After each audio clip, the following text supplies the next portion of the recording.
वेंगुर्ला नगरपरिषदेच्या निवडणुकीचा प्रचार आता अंतिम टप्प्यात आलेला आहे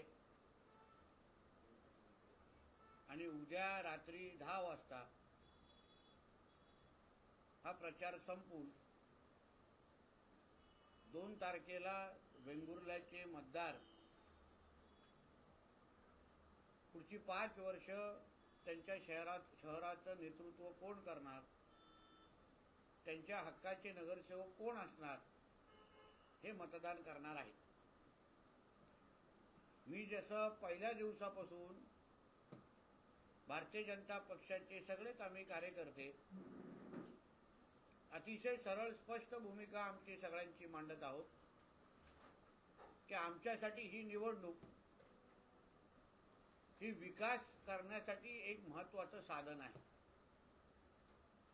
उद्या आदरणीय नरेंद्र मोदी साहेबांच्या विचाराचा, आदरणीय मुख्यमंत्री देवेंद्र फडणवीस साहेबांच्या विचाराचे आणि पालकमंत्री म्हणून आणि भारतीय जनता पक्ष म्हणून आमच्या विचाराचा नगराध्यक्ष उद्या वेंगुर्ल्याच्या जनतेने आम्हाला मतदानारूपी अगर आशीर्वाद दिला, आम्हाला आमचे नगरसेवक सगळे निवडून दिले, तर वेंगुर्ल्याचा विकास करणं हे आम्हाला अतिशय सोपं जाणार आहे।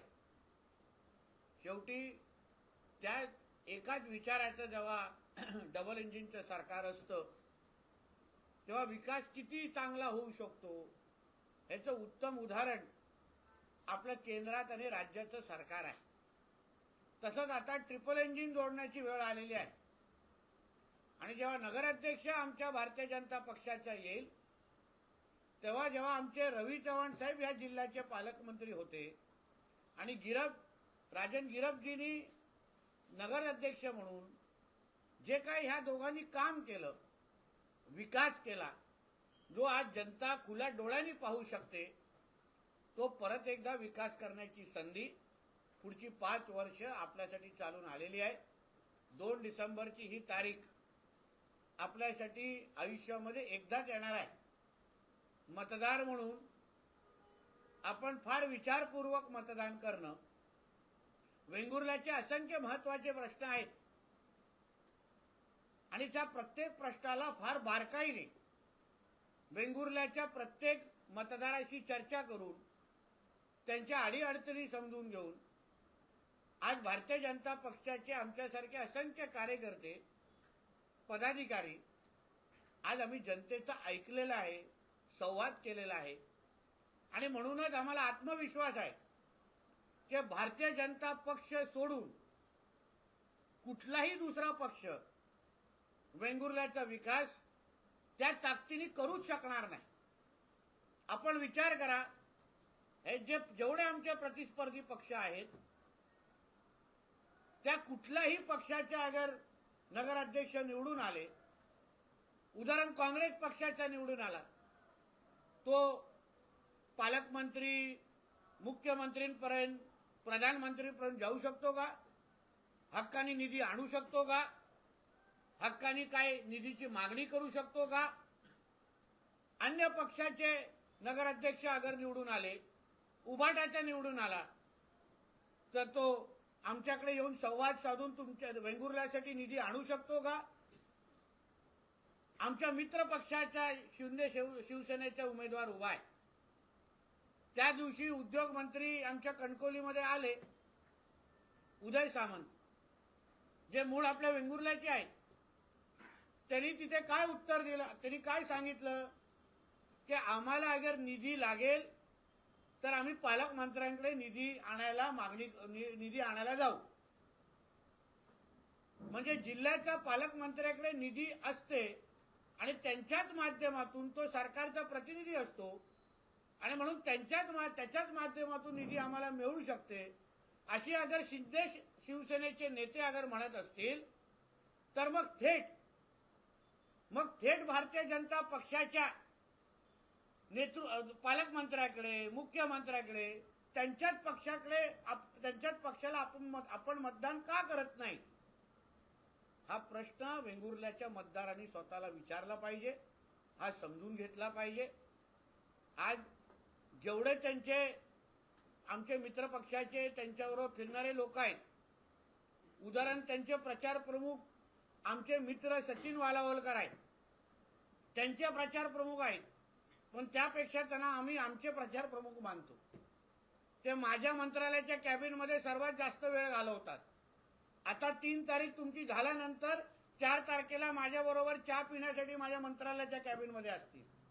माझ्याकडून कामं सरकार पातळीचे करून घेतात. आज गवळीवाळाचा विषय त्यांना विचारा, कोणी सोडवला मंत्रालय कॅबिनेटमध्ये. तेव्हा दीपक केसरकरजी, मला आठवतं सावंतवाडीमध्ये एका बैठकीमध्ये होते, मंगळवारचा दिवस होता आणि मी आणि आदरणीय बावनकुळे साहेब महसूल मंत्री म्हणून आम्ही तो कॅबिनेटमध्ये विषय सोडवला आणि तो मार्गी लावलेला आहे. सांगावं सचिन वालावलकरजींनी खोटा आहे का खरा आहे. त्यांची असंख्य निवेदनं विचारा सचिन वालावलकरजींचे, किंवा माझ्या मंत्रालयाच्या कॅबिनचा सीसीटीव्ही तपासा. सचिन वालावलकरजी हे माझ्याकडे किती काळ असतात, कसे माझ्याकडे प्रश्न सोडून घेतात. आणि इथे आल्यावर भाषा थोडी त्यांची वेगळी होते, पण तरी आम्ही त्यांना मित्र म्हणून त्यांना माफ करणार. टॅक्स फ्री माणूस आहे सचिन वालावलकर. आम्ही काय त्यांना टॅक्स लावणार नाही, कारण का आमचाच आहे, कुठेही असला तरी आमचाच आहे. प्रत्येक निधी असो, परवानगी असो, आता पण ताजची परवानगी, ताजमध्ये जी शिरोडामध्ये ताज होते ते MCZMA मी आणली आणि आज ताजचा मार्ग तिथे मोकळा झालेला आहे. कारण का अधिकार माझ्याकडे आहे, पालकमंत्री म्हणून अधिकार माझ्याकडे आहे. आदरणीय दीपक केसरकर साहेब पालकमंत्री राहिलेले आहेत, कॅबिनेट मंत्री राहिलेले आहेत, कॅबिनेटमध्ये त्यांनी काम केलेलं आहे. त्यांना चांगल्या पद्धतीने माहिती आहे की कॅबिनेट मंत्र्याला, पालकमंत्र्याला काय अधिकार असतात, हे चांगल्या पद्धतीने माहिती आहे त्यांना.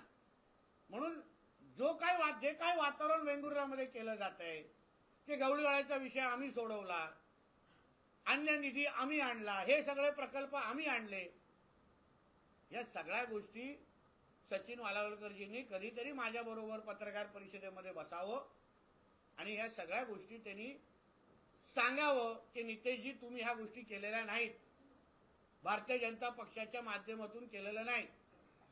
युतीच्या बाबतीमध्ये आमच्या भारतीय जनता पक्षाच्या ओरसच्या कार्यालयामध्ये आमचे जिल्हाध्यक्ष आणि माझे अन्य सहकारी विटनेस होते.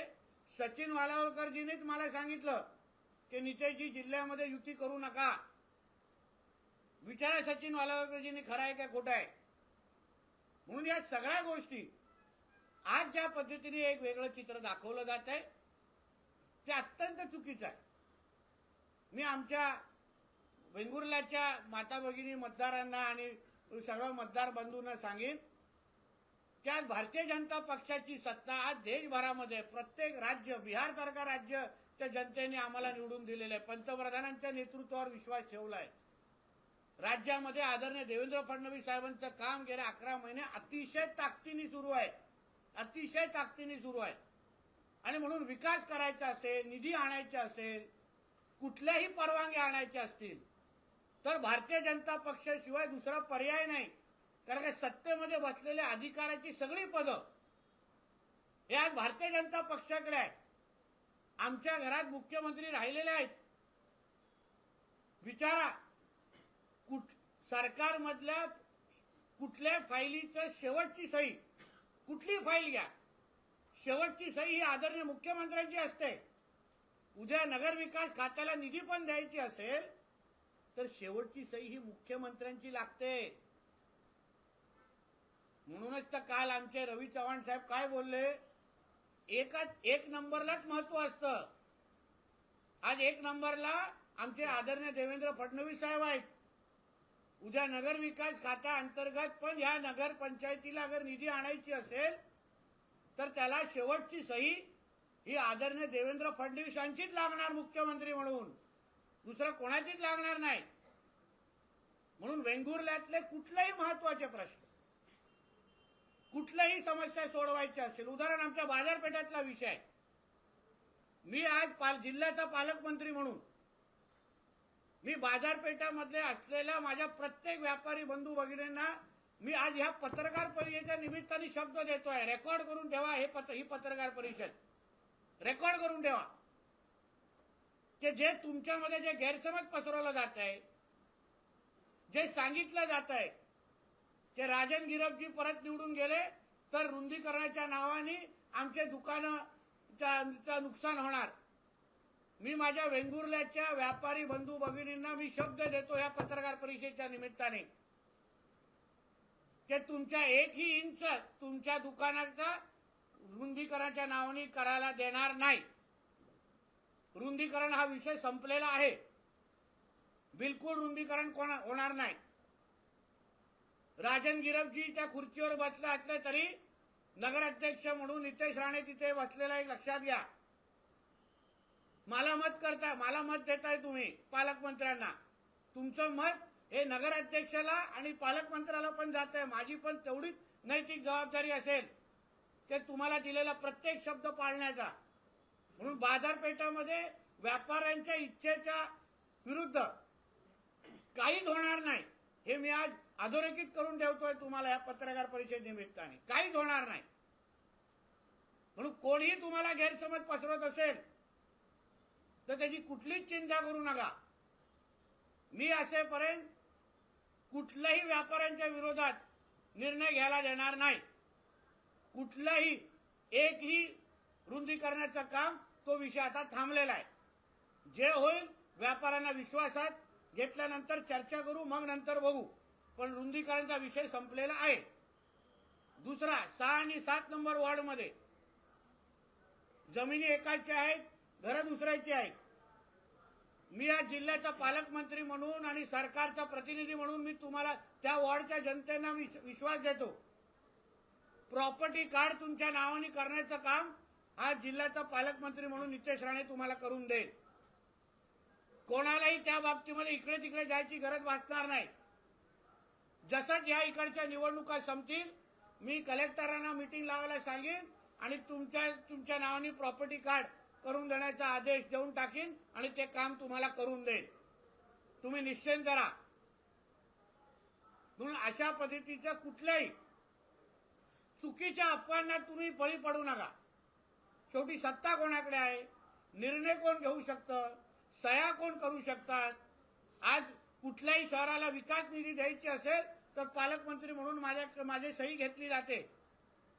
त्या पदाला महत्व आहे. म्हणून ह्या शहरामध्ये 18 प्रकारच्या नागरी सुविधा देणं, ड्रेनेज पासून पार्किंग पासून, आता आपल्या बाजारपेठाच्या निमित्ताने आपल्याला पार्किंगमुळे त्रास होतो. व्यापाऱ्यांची आम्ही चर्चा केली. म्हणून चांगली पार्किंगची सुविधा या शहरामध्ये लगत असलेल्या काही आरक्षित जमीन आपण पाहू आणि अतिशय चांगली पार्किंगच्या सुविधा आपण लोकांना उपलब्ध करून देऊ, जेणेकरून या बाजारपेठामध्ये फिरणाऱ्या लोकांना, गिरायकांना त्रास होणार नाही आणि ज्याच्यामुळे आपल्या व्यापाऱ्यांना मदतच होणार. या पद्धतीची पार्किंग सुविधा आपण तयार करून देऊ.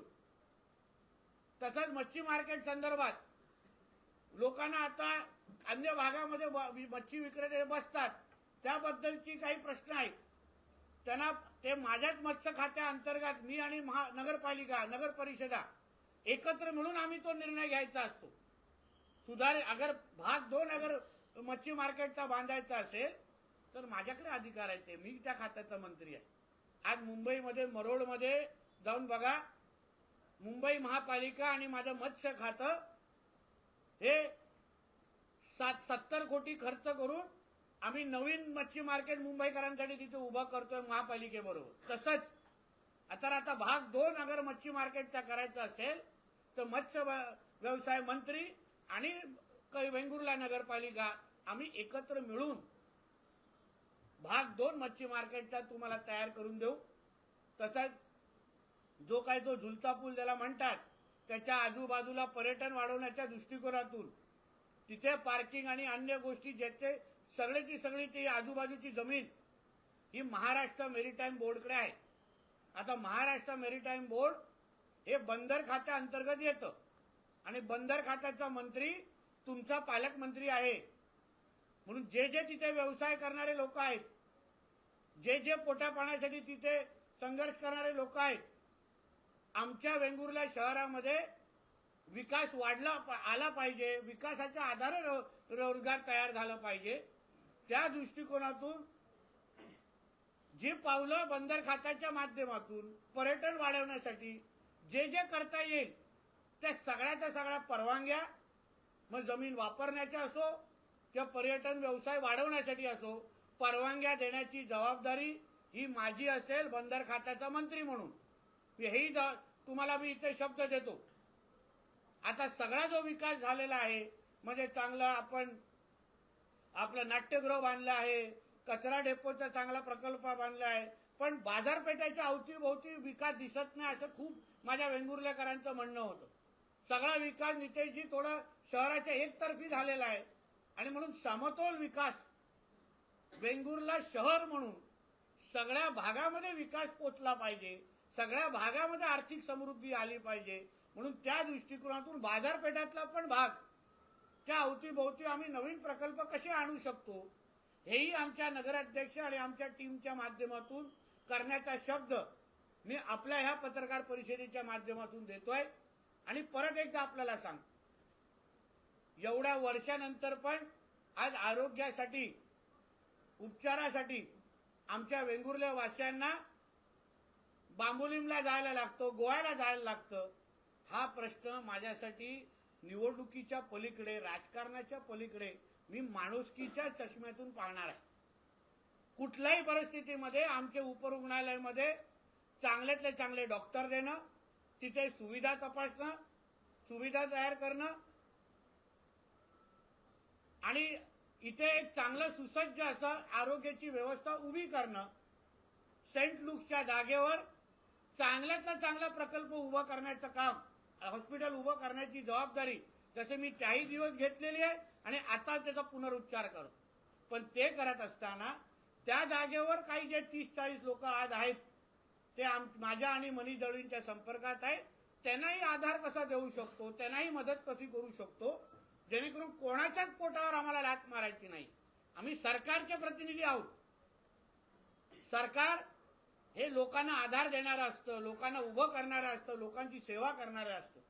आणि म्हणून आम्ही आदरणीय देवेंद्र फडणवीस साहेबांच्या वतीने मी त्यांच्या मंत्रिमंडळातला एक मंत्री म्हणून, त्यांचा सहकारी म्हणून, भारतीय जनता पक्षाचा कार्यकर्ता म्हणून मी तुम्हाला विश्वास देतो. भारतीय जनता पक्ष हा विकासाच्या मार्गावर चालणारा सेवाभावी आमचा पक्ष आहे. आदरणीय पंतप्रधानपासून, मुख्यमंत्रीपासून ते नगराध्यक्षपासून ते पालकमंत्रीपर्यंत प्रत्येक पातळीवर लोकांची सेवा करणं आणि सेवेसाठी सत्ता वापरणं हा आमचा एक कलमी कार्यक्रम असल्यामुळे आम्ही तो निश्चित पद्धतीने या वेंगुर्ला शहराला चा भाग 2 चा विकास, जसं भाग 1 मध्ये बऱ्यापैकी विकास करून आम्ही तुम्हाला दाखवलेला आहे, त्याच पद्धतीने भाग 2 चा विकास आम्ही करण्यासाठी आम्ही सज्ज आहोत. वेंगुर्ल्याचा मला वाटतं 10 नंबरचा वॉर्ड ना, तो गावातला ज्याला म्हणतो 10 नंबरचा जो भाग आहे, प्रभाग आहे वडकोळ आणि या भागात, आज तिथे गेल्यानंतर वाटत नाही की आम्ही वेंगुर्ल्यामध्ये आलेलो आहे. गाव वाटतो तो. त्यांना सुविधा नाही मिळालेल्या आहेत अजूनपर्यंत. आम्ही अतिशय 2 चांगले नगरसेवकचे उमेदवार तिथे दिलेले आहेत, सुहासजी आणि मराठे मॅडम 3 नंबर. पण मी तुम्हाला आज विश्वास देतो, त्या गावात, त्या ग्रामीण भागातल्या लोकांना मी विश्वास देतो 3 नंबरच्या, की तुम्ही चिंता करू नका. सरकारचा प्रतिनिधी हा तुमचं काम करू शकतो. सरकारचे प्रतिनिधी तुमच्या घराघरामध्ये विकास आणू शकतो. तिथे अंगणवाडीचा विषय आहे, जिल्हा परिषदच्या शाळेचा विषय आहे, मुलांना शिकवण्यासाठी तिथे त्या दिवशी महिलांनी आम्हाला येऊन आमच्याकडे प्रश्न विचारला. आणि म्हणून ह्या सगळ्या गोष्टी प्रत्येक प्रभागामध्ये विकास पोहोचवण्याची जबाबदारी ही भारतीय जनता पक्ष म्हणून आमची आहे. प्रत्येक जिल्ह्याला एक उमेदचा मॉल, तालुकानिहाय एक तालुक्याला एक उमेदचा मॉल देण्याचा निर्णय आमच्या आदरणीय देवेंद्र फडणवीस साहेबांनी घेतलेला आहे. तसंच आमच्या वेंगुर्ला जिल्ह्याच्या माता भगिनींसाठी ज्या बचत गट आमच्या इथे आहेत, जे उद्योग करतात, ज्यांना स्वतःच्या पायावर आमच्या माता भगिनींना उभं करायचं आहे, लाडली बहीण योजना एका बाजूला, पण कायमस्वरूपी उद्योजक बनवण्याच्या दृष्टिकोनातून उमेद सारखे मॉल आमच्या वेंगुर्ल्यामध्ये उभे करण्याची जबाबदारी ही माझी असेल. हाही शब्द तुम्हाला मी आजच्या निमित्ताने देतो. वेंगुर्ल्याचा विकास करणं, आणि वेंगुर्ल्याला पुढच्या 25 वर्षासाठी वेंगुर्ल्याचं नियोजन हे आमच्या नजरेसमोर अतिशय महत्वाचे आहे आणि त्याच दृष्टिकोनातून आम्ही लोकांकडून आशीर्वाद, मतदानारूपी आशीर्वाद आज मागतोय. लोकांनी एकदा 2 तारखेला आम्हाला राजन गिरपजी आणि आमच्या सगळ्या नगरसेवक टीमना अगर आशीर्वाद त्यांनी दिला तर जिल्ह्याचा पालकमंत्री म्हणून, देवेंद्र फडणवीस साहेबांचा कॅबिनेटचा सहकारी म्हणून मी आपल्याला विश्वास देतो की वेंगुर्ला शहराचा विकास हा लोकांच्या इच्छेनुसार, लोकांची प्रत्येक स्वप्न पूर्ण करण्याची जबाबदारी ही माझी असेल, आमच्या सगळ्यांची असेल. एवढंच या निमित्ताने सांगतो. धन्यवाद.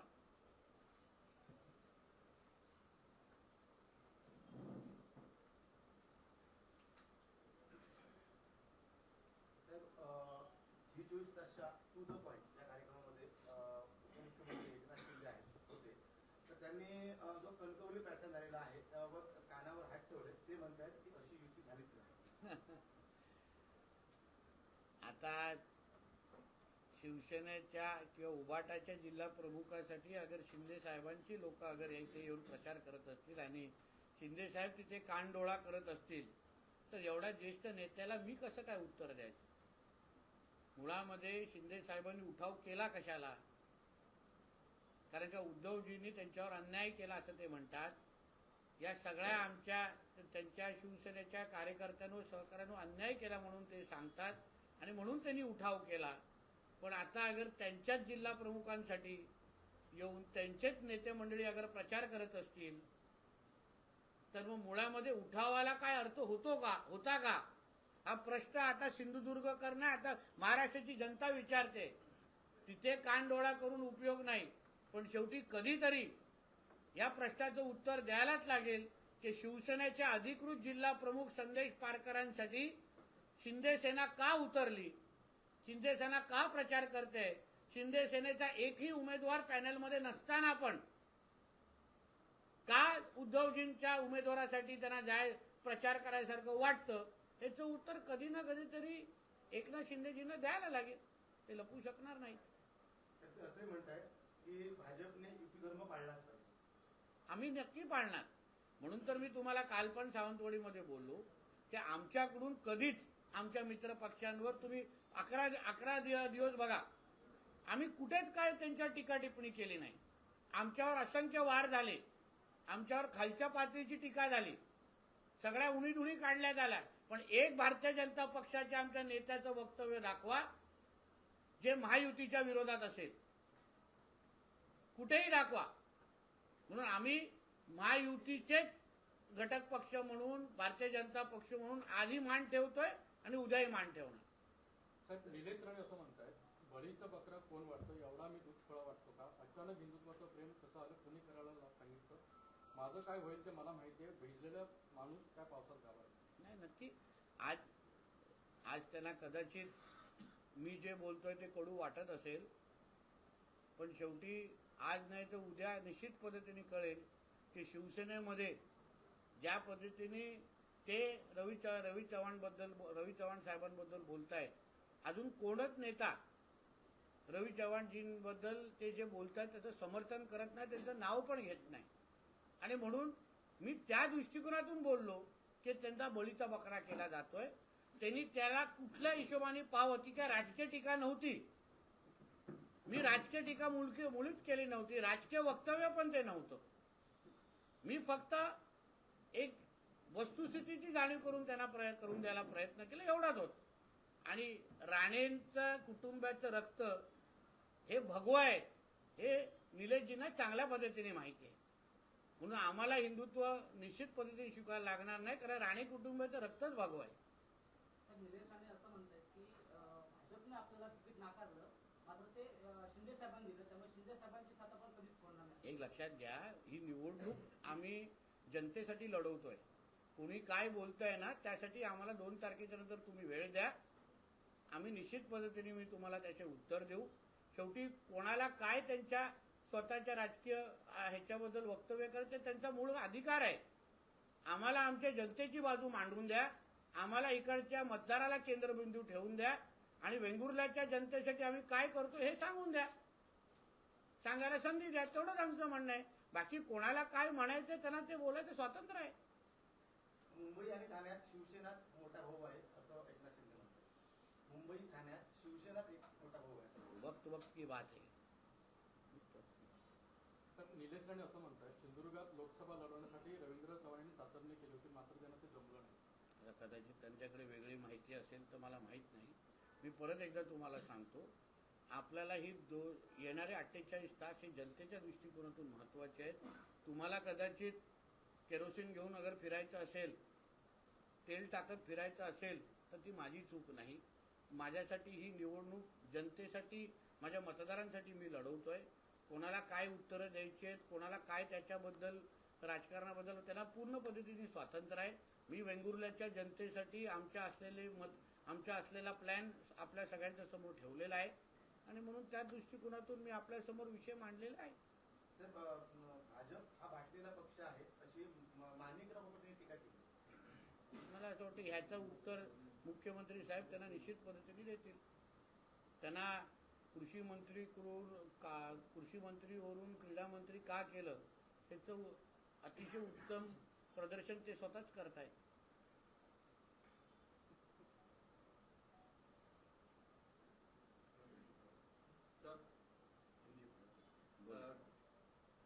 एक सर प्रश्न होता. नगर परिषद निवडणुकीतून मविया गायब झाली आहे अशी टीका एकनाथ शिंदे करतात आणि त्याचबरोबर ते असं म्हणताय की दोन्ही भाऊ म्हणजे ठाकरे बंधू एकत्र जरी आले तरी सत्ता जी आहे ती महायुतीची. ते बरोबर आहे. खरं का शेवटी महाविकास आघाडीला आता दुर्बीण घेऊन शोधायला लागतंय. दुर्बीण घेऊन आहेत कुठे सगळ्यावर टीव्हीवर महायुतीच दिसते. आम्ही महायुतीचेच सगळे लोक आजूबाजूला तिथे दिसतोय आणि म्हणून त्यांच्या मुद्द्याला अतिशय मी दुजोरा देतो. अतिशय योग्य पद्धतीने ते बोललेले आहेत की महाविकास आघाडी कुठे दिसत नाही. भावपूर्ण श्रद्धांजली झालेली आहे. सर सिंधुदुर्ग सर आता बसा ना बाबा, आता संपायला असू दे, असं काय सर कॅमेरा चालू आहे. फ्रेम पाहिजे. सर सिंधुदुर्ग जिले के चारों निर्वाचन क्षेत्र में किस मुद्दे को अहम आप मानते हैं? विकास ही हमारा मूल मुद्दा है. विकास के ही मुद्दे पे भारतीय जनता पार्टी हमेशा अपना चुनाव लड़ती है. अपने संकल्प पत्र में दिया हुआ प्रत्येक वादा पूरा करने का काम अभी तक भारतीय जनता पार्टी ने हमेशा किया है. फिर वो लोकसभा हो, विधानसभा हो या ये स्थानिक चुनाव हो, हमारे संकल्प पत्र ये लोगों का विश्वास देने के लिए और हम जो आगे 5 साल में जो काम करने वाले हैं वो उसका प्रदर्शन करने के लिए हमारे लिए वो महत्वपूर्ण होता है. इसलिए हमारे लिए चुनाव ये विकास करने के लिए एक महत्वपूर्ण साधन है और उसी के लिए हम ये चुनाव लड़ते हैं.